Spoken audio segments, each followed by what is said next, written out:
Human civilization has come a long way over the past 2,500 years.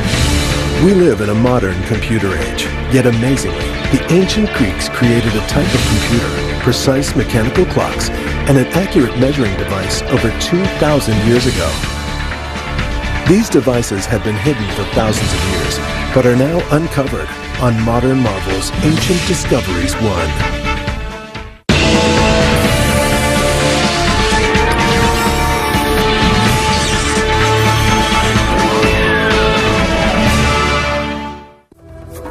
In Ancient Discoveries, we will travel back in time to discover the amazing ancient roots of technologies we like to think of as modern.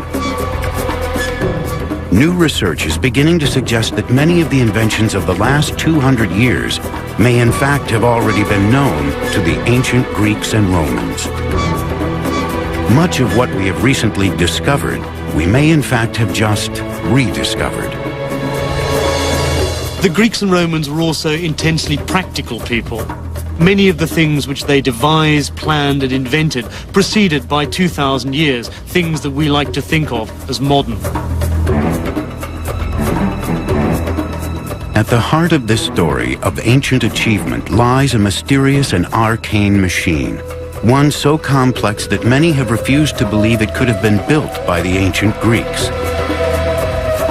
Hidden for centuries beneath the Mediterranean Sea, encased in thick corrosion, it remained an enigma until 20th century science glimpsed inside.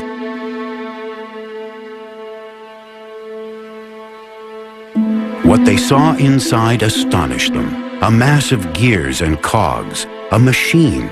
But what was it for? And who had created it?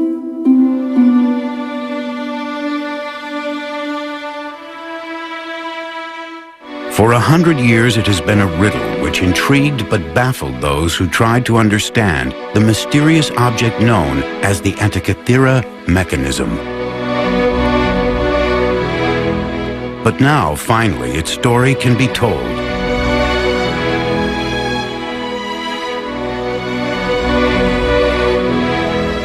That story began just over 100 years ago, in the year 1900. It was early spring when Captain Kondos and his crew of sponge divers found themselves sheltering from a storm, miles off course, by the little Greek island of Antikythera. As the weather cleared, the captain decided to make the most of his unplanned stop by diving in the deep, clear waters off the island.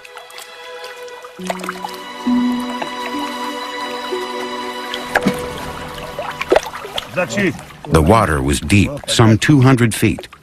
But then deep water was where the best sponges were found. But so far down, there always is the danger a diver might return to the surface with the notorious bends. Once in the water, the diver started his first descent. But what awaited him on the bottom were not sponges. As he looked around, he saw what appeared to be dead bodies scattered in all directions.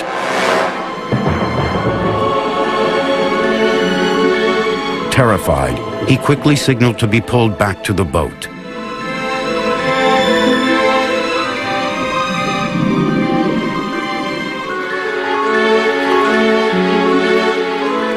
Some thought the diver was mad. Perhaps he had the bends.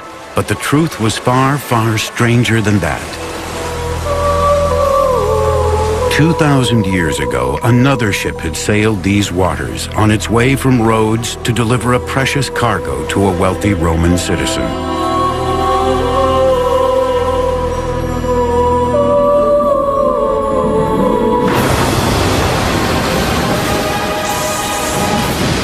Just like the sponge divers, this ship had also been caught in a storm. She too was driven far off course to the island of Antikythera.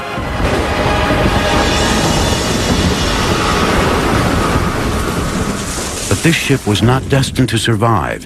Here she sunk, and here she still lay.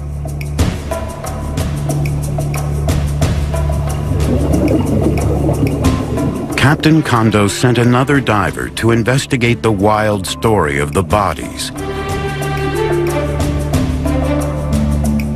What had at first appeared to be dead bodies were in fact the most beautiful marble and bronze statues imaginable, the remnants of that ancient wreck.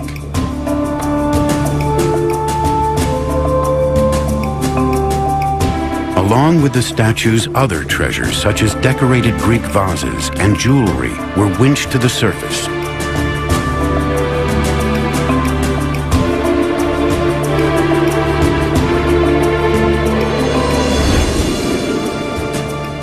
It was the find of the decade, perhaps the century, and the breathtaking statues made front-page news.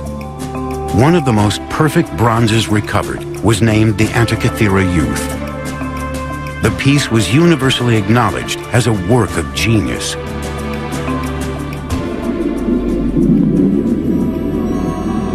But the greatest work of genius from the wreck still lay unrecognized. This rusting lump of corrosion held the key to one of the greatest periods in human history, the Hellenistic period, and perhaps the greatest achievement of that time.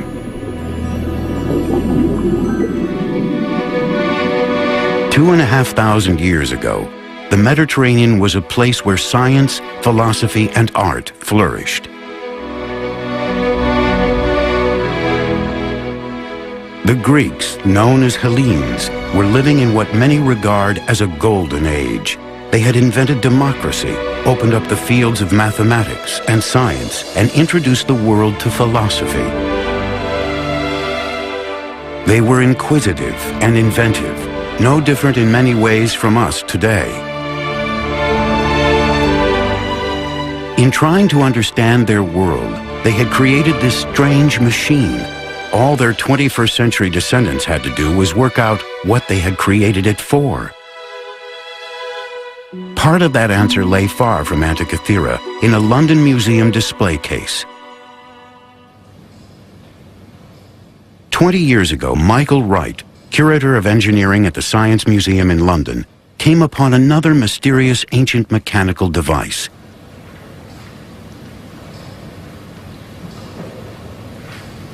Although much less complex, there were similarities with the Antikythera mechanism. We call this the Byzantine sundial calendar. We think it dates from about 500 AD. It was a mechanical calendar which shows the passing of days indicated by the age of the moon within the month. The gear wheels looked surprisingly modern. Complicated mathematics and a detailed knowledge of astronomy would have been necessary to create such an object. Michael Wright decided to build a model of the device to explore how it would have worked. The model shows the position of the sun and moon within the zodiac at any given date, as well as the age of the moon. This instrument is much more simple than the Antikythera mechanism, but what's exciting about it is to have found another instrument, very obviously in the Hellenistic tradition because of the Greek lettering, and also having gear wheels. So now we have not just one mechanism that tells us the Greeks had gears, we have two. We've doubled the evidence. Although similar, it is estimated that the sundial calendar only had 8 gear wheels, where the Antikythera device had at least 29 and perhaps up to 70, allowing for much more complicated calculations. Could the Antikythera mechanism also be a mechanical calendar, one many times more complicated than the Byzantine machine, yet over 600 years older? Who in the ancient world had the ability to design such a complex device? The question has baffled experts since its discovery, but there is one legendary figure who could have been its creator. The remains of the Antikythera mechanism are on display at the National Archaeological Museum in Athens, Greece, but its original shape or dimensions still cannot be determined. Modern marvels will continue in a moment.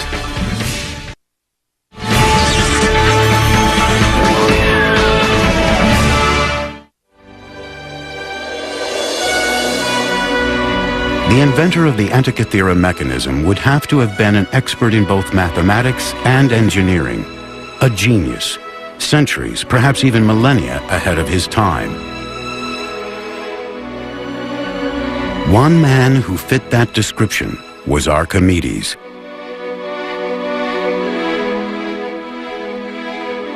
Archimedes lived during the Hellenistic period in the Greek city-state of Syracuse, on what is today Sicily, off the coast of Italy.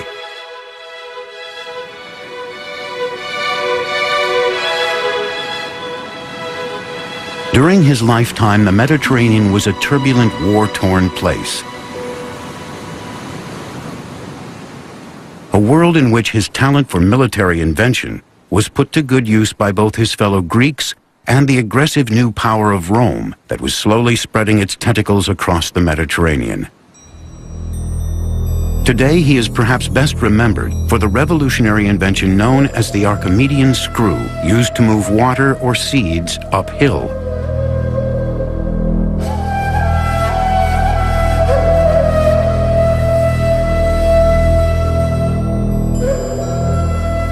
But Archimedes was also fascinated by other difficult mechanical problems, such as how to accurately measure distances.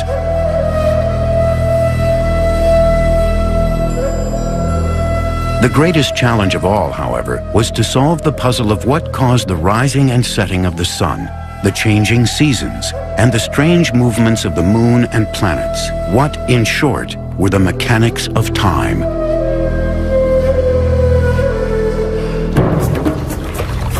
Many years earlier, Archimedes had traveled across the Mediterranean to the most important cultural center of the Hellenistic world, Alexandria, Egypt. Alexandria was the most sophisticated place on earth. Founded by Alexander the Great, it was now ruled by the descendants of one of his generals, Greek soldiers who had risen to become pharaohs. It was a unique place, the meeting point of the age-old civilizations of the Mediterranean, a city of Egyptians, Greeks, Romans, and Persians. Here they combined the wisdom of the pharaohs with the brilliance of Greek philosophy to create the intellectual powerhouse of the ancient world.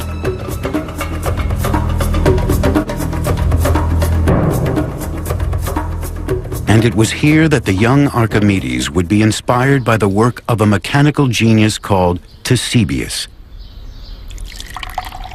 He would have a simple but brilliant idea that would literally change time forever.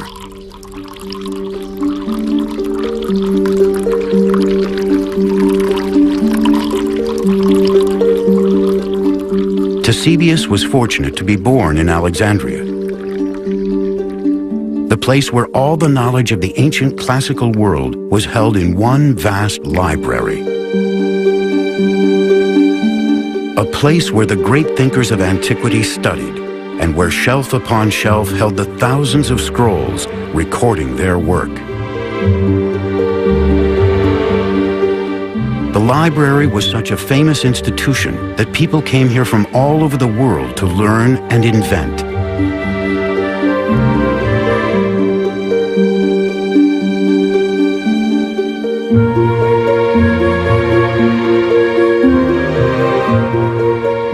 It was here that Ctesibius' revolutionary invention was recorded, and where the young Archimedes may first have read of his work.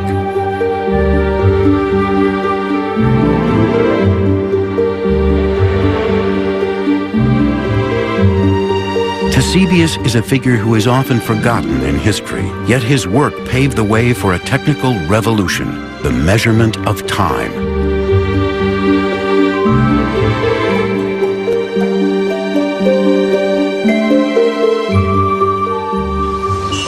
Yet Ctesibius came from humble beginnings.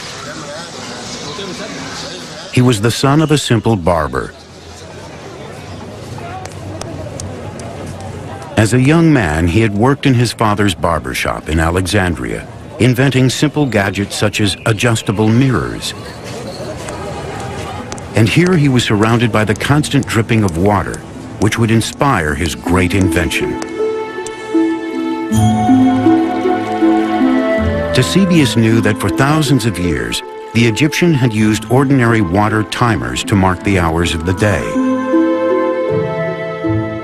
The famous Karnak water clock is one example. It is a vessel which was filled with water, and as it drained out through a spout at the bottom, the time could be read as the level dropped. Markings inside showed the passing hours and allowed the ancient Egyptians to measure the passing of time during the day or night. But this was still only a timer, known in Greek times as a clepsydra, not a constant clock. As the water level dropped, the water came out more slowly. Eusebius, however, saw the solution. He realized that if the vessel was always full, then the water pressure outflow would always be the same. If he could master that, he knew he could create an accurate device which would change the world. This then was the challenge he decided to set himself. Eusebius saw that the way to simplify the Egyptian clepsydra was not to utilize outflow of water, but to try and obtain a uniform inflow of water. The challenge was to keep the reservoir of the clepsydra full at all times. And this is how Eusebius did it. First, he added another water tank above the main reservoir. This poured water into the top faster than it could flow out, meaning the reservoir was always full, and any excess water could just run off into an overflow container.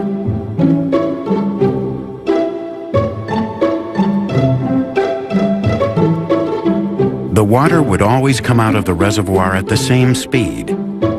Now Eusebius just had to measure it. To do this, he decided to put another water tank under the constant outflow. In this container, he placed a float with a pointer on top and a scale next to it. When the level of the water rose, the pointer rose at a constant speed. It was a stroke of genius. Eusebius had created the world's first mechanical clock, thanks to the dripping water in a barber's shop.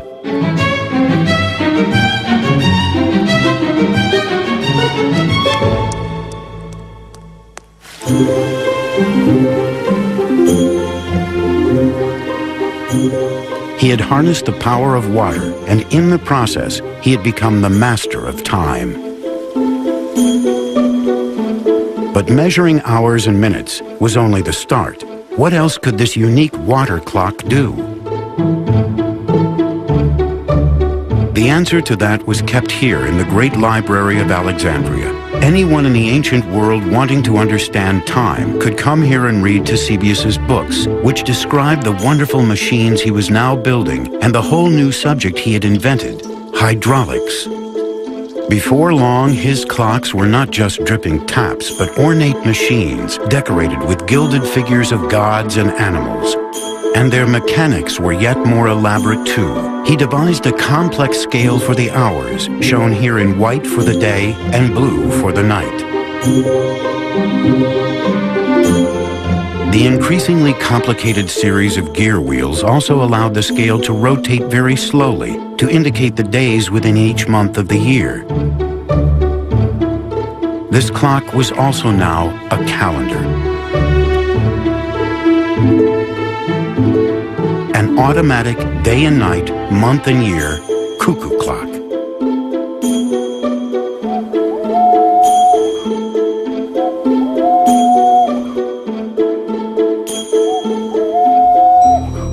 Archimedes was clearly fascinated by Eusebius's creations. He studied his clocks and used his own genius for invention to continue the work.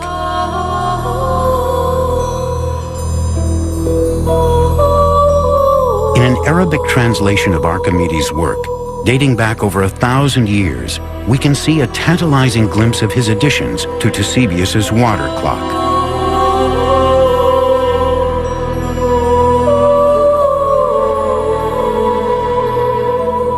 This modern reconstruction shows Archimedes' elaborations to the Eusebius clock. He added a bird who dropped a small stone onto a bell, making a clock chime on the hour. The woman is a gorgon with snakes for hair. When the bell chimes, you look up to see her eyes change color, indicating the time.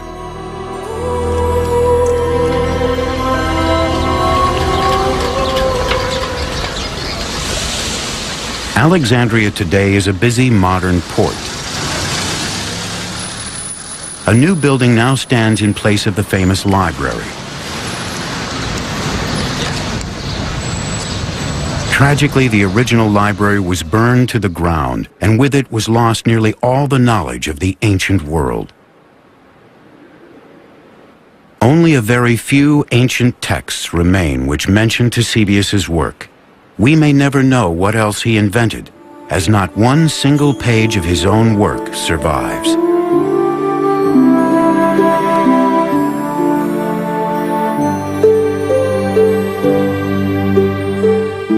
So much information has been lost that Ctesibius has been largely forgotten.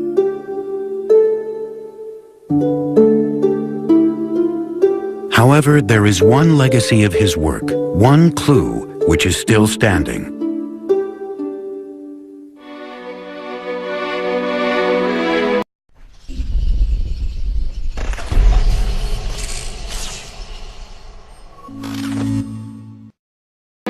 Could this small Greek tower hold the key to an ancient secret? The dive, in which the Antikythera Mechanism was discovered, happened more than 40 years before modern-day scuba gear was invented. Modern marvels will continue in a moment.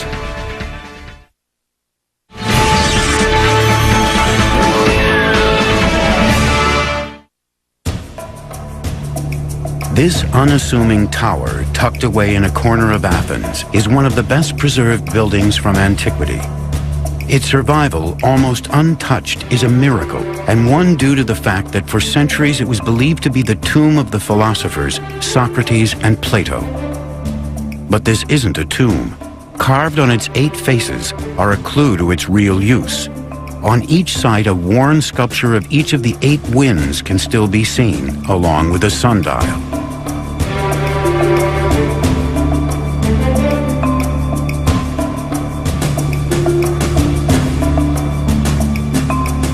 It was actually built by an astronomer around 200 years after the death of Ctesibius, but is a monument to his genius. This building, now known as the Tower of the Winds, was the public clock of ancient Athens. Inside this tower, there once stood a huge and complex water clock, based on a Ctesibius design.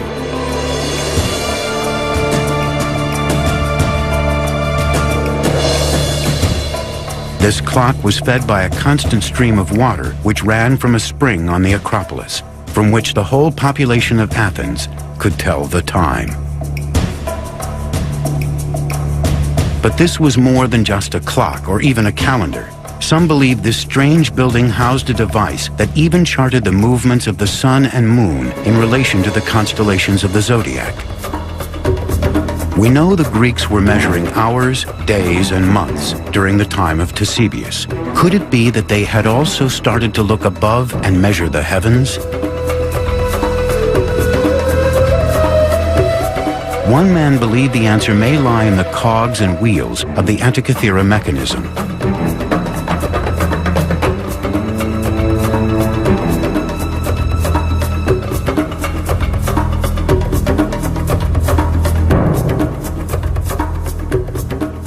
In 1951, an English physicist, Derek de Solla Price, decided to find out for himself and examine the mechanism in detail for the first time.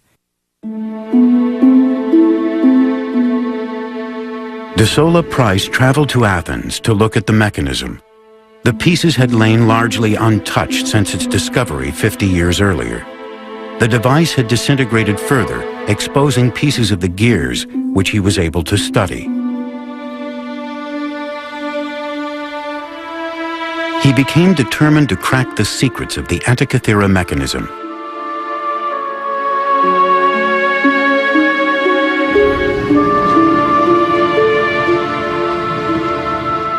De Solla Price spent much of his time at the National Museum of Greece in Athens, probing the secrets of this ancient enigma.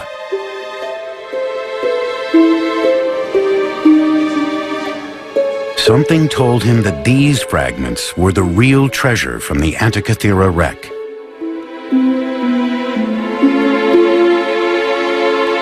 Using new developments in X-ray technology, He could now see what its discoverers 50 years before could not.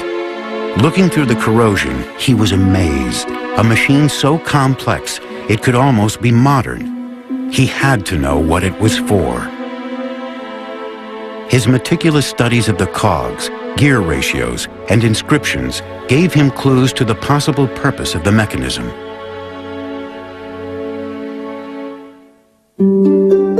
Remnants of a wooden box which held the device also had Greek writing, which gave further tantalizing hints.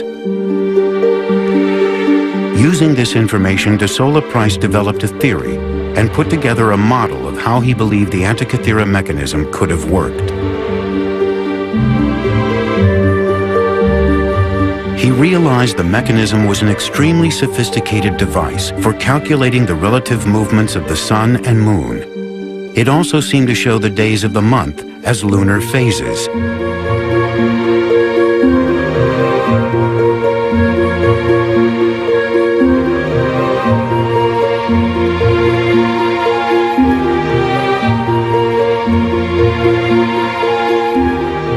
De Sola Price had established its mechanical complexity and knew that the knowledge required to create such a machine was immense. He believed that at the front of the mechanism, a bronze dial showed the date and positions of the sun and moon. A dial at the back would indicate the month, possibly within a 12-month year. Another dial at the back seemed to show either a cycle of 47 months or 4 years. De Sola Price called the mechanism a calendar computer.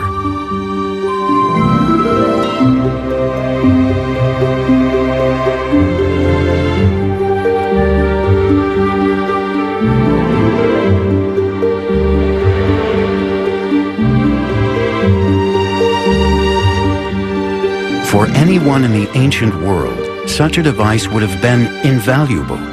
To understand the movement of the sun and moon within the heavens was to look into the minds of the gods. Many believed then, as some do today, that the positions of the sun, moon, and stars at the time of someone's birth may influence their later life. What complex horoscope software does today, the Antikythera mechanism may have done over 2 millennia earlier. To the priests and astrologers of the day, this extraordinary machine could have been a window on the gods. But where could such a device have come from? De Sola Price had an extraordinary theory. What if machines like the Antikythera mechanism were part of municipal clocks, powered by the very water clocks that Eusebius had invented? What if they were commonplace in the Hellenistic world?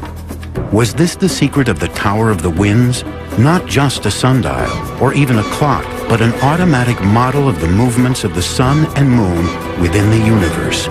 De Sola Price also suggested that the Antikythera mechanism was a later copy of one of Archimedes' machines lost to the world since the destruction of the Great Library at Alexandria.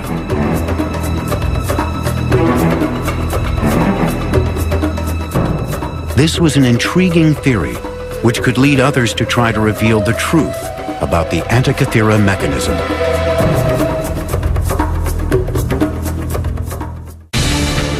In 1953, Jacques Cousteau and the crew of the Calypso explored the Antikythera wreck site. When they returned in 1973, they found previously undiscovered gold bars. Modern marvels will continue in a moment.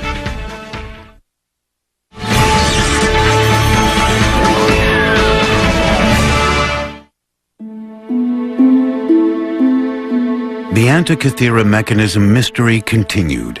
One man was to read de Sola Price's work and was to spend the next 30 years pondering his theory.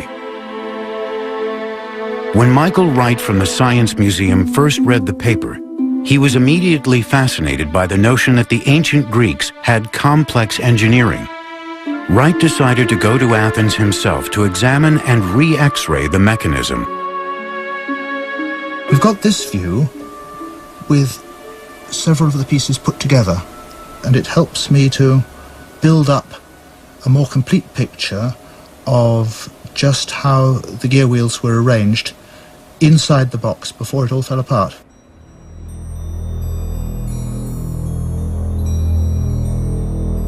Although intrigued by de Sola Price's theory of the Antikythera mechanism, Wright believed there was more to the device than de Sola Price had realized. I went back and read Gears from the Greeks again and started to find problems with Price's account. That's when I resolved I really had to look at the thing for myself. But for Michael Wright to understand this strange device, he knew he needed to do more than just look at it. He needed to try to build one for himself. After de Sola Price's publication, many academics simply refused to admit that the mechanism could be so old. The complex gearing seemed too modern. How could ancient peoples have calculated and precisely cut the fine teeth on each wheel, they asked.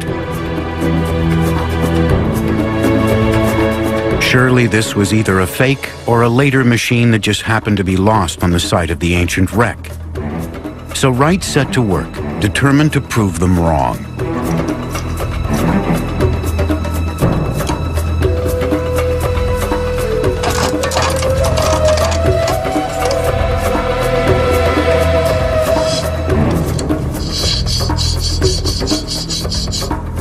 Using only tools similar to those available in the ancient world, with the Greeks' knowledge of geometry, he set out to copy these elaborate gears in his workshop.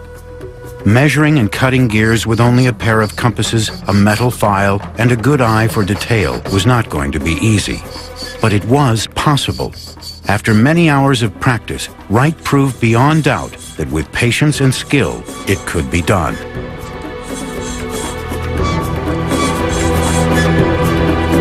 You can't deny the evidence that the Antikythera mechanism exists.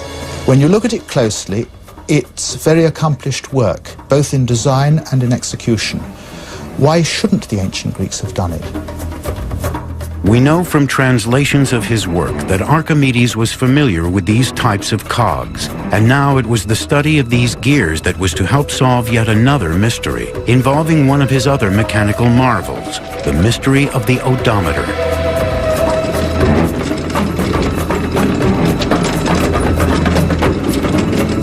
We all use odometers every time we get in a car. It's the device which measures the distance we've traveled. But remarkably, this device was in use long before cars and was crucial to the development of the Roman Empire.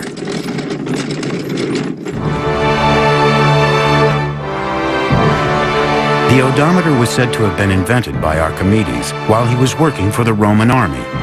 It had been decreed that every road should be marked each mile with a milestone, but Roman roads stretched hundreds of miles, so how could they be accurately measured?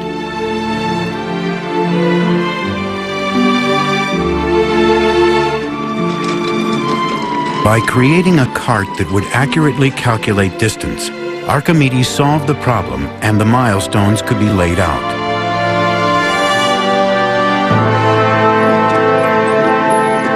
This accurate measurement of distance would prove crucial in planning troop movements, and that gave Rome the edge on her enemies. Archimedes had set the Romans on the path to empire and started a train of events that would ironically lead to his own death. Today, the most famous of Roman roads, the Appian Way, is still marked in places by the milestones that Archimedes' machine laid out.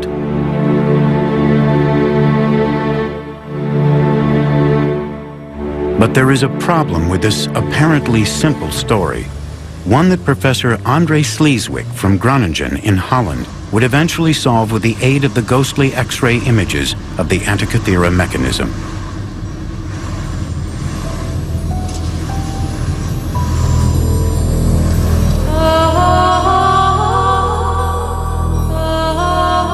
As no originals survive, the only clues to how the odometer worked are a few faded drawings in a Renaissance book based on a description of an odometer by a Roman author called Vitruvius.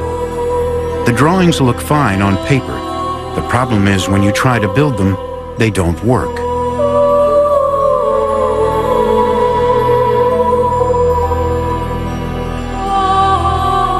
Even Leonardo da Vinci attempted it.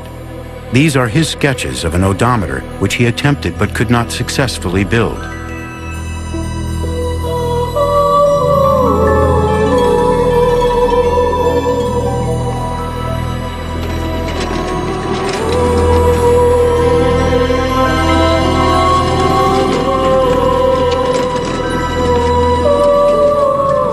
Professor Sleeswick started to make simple models to see if he could crack the odometer puzzle. This was then developed into a quarter-size model, and this was a model with a difference. Where even Leonardo had failed, Sleeswick's model worked.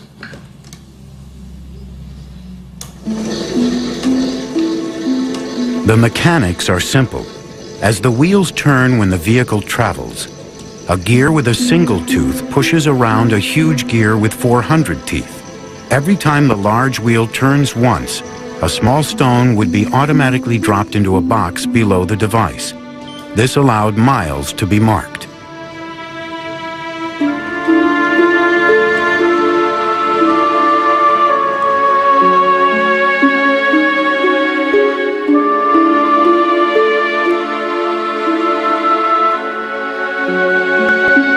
After the First Punic War, by decision of the Senate of Rome, milestones had to be placed on all major roads. And that also gives us an idea who the inventor might have been, and in this case, Archimedes. So what was Sleeswick's secret? The answer was in the shape of the teeth on the gears. While Da Vinci and others had assumed they were square, Sleeswick had actually seen the pointed teeth on X-rays of the Antikythera Mechanism. Changing the shape of those teeth made all the difference. Archimedes' odometer, for so long thought of as just an impossible dream, was back and working just as the great man had intended.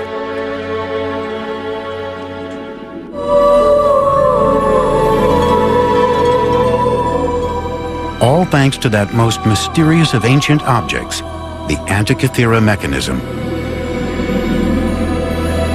A device whose true secrets were yet to come to light. In May 1983, an Italian stamp was issued to honor Archimedes. However, the image printed was actually that of Archidamos III, a king of Sparta from 3rd century BC. Modern marvels will continue in a moment.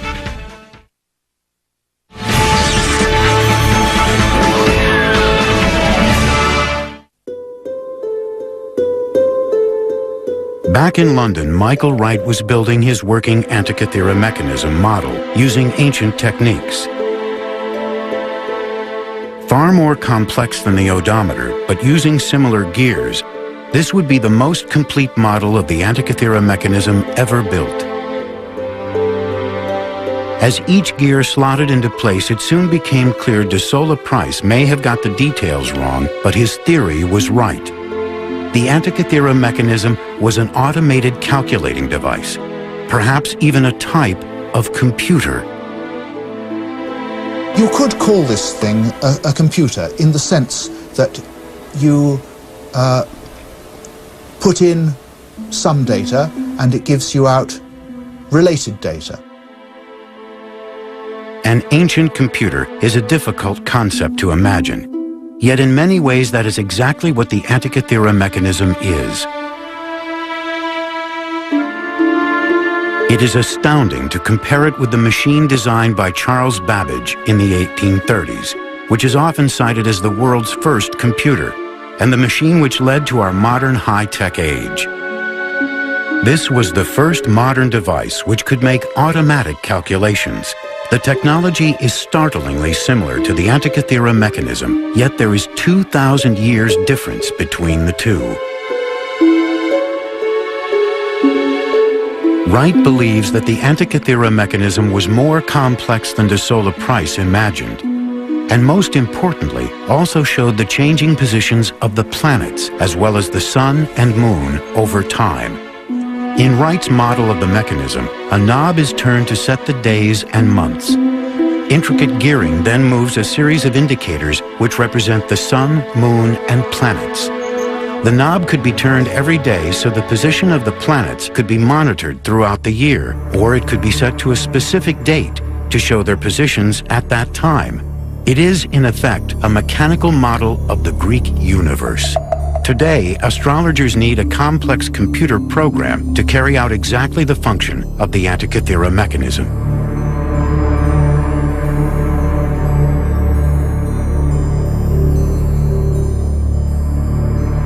So could this machine have been created by Archimedes himself? We know from ancient texts that he built planetaria, but could he have designed this one? It's difficult to make a direct connection between the Antikythera mechanism and Archimedes. What we can say with certainty was the revolution that Archimedes pioneered in mathematics and geometry was necessary for those who then invented the Antikythera mechanism. Without Archimedes and his advances, it's difficult to think that the Antikythera mechanism could have been invented at all.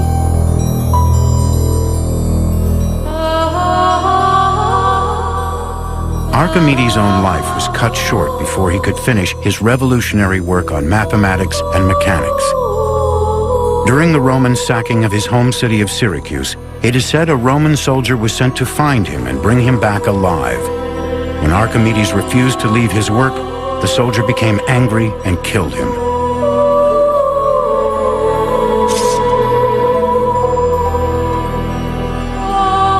It was an ironic end for a man who had done so much to make Rome such a formidable fighting force. His death marked the beginning of the end of the Hellenistic tradition of great invention and science. His work, however, was preserved, stored on the endless shelves of the great library of Alexandria, a treasure greater than any the Romans looted from Syracuse. But even that legacy was not to last. The library itself fell victim to war and destruction, being burned to the ground several times over the following 800 years. Eventually, most of the collection, including much of Archimedes' work, was lost or destroyed in the fires. If only the library had survived, we may have inherited the insights of such great thinkers. Without them, we have been forced to reinvent much that we are only now realizing was already known over 2,000 years ago.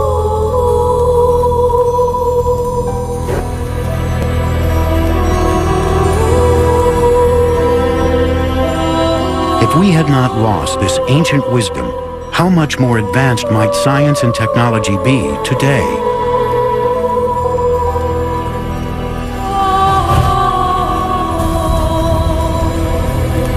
And what else may still lie hidden or lost from that time? Without that sudden storm all those centuries ago, that ancient ship might not have foundered, taking her cargo of statues, pottery, and that incredible machine to the bottom of the Mediterranean Sea. If a group of sponge divers had not stumbled upon the wreck 2,000 years later, the Antikythera mechanism might be lying there today, slowly corroding. And what other technological marvels from that time might still be awaiting discovery?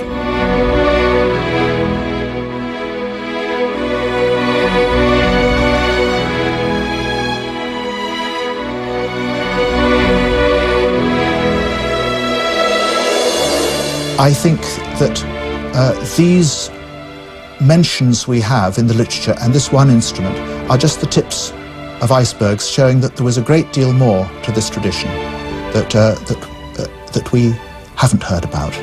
2,000 years ago, there was a world more advanced than we had dared to believe, and more secrets from that time may still lie waiting to be discovered. Ancient discoveries we are only just beginning to understand.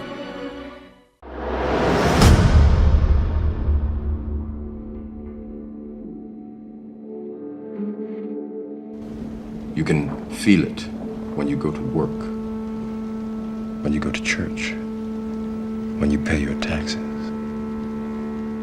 It is the world that has been pulled over your eyes to blind you from the truth. What truth?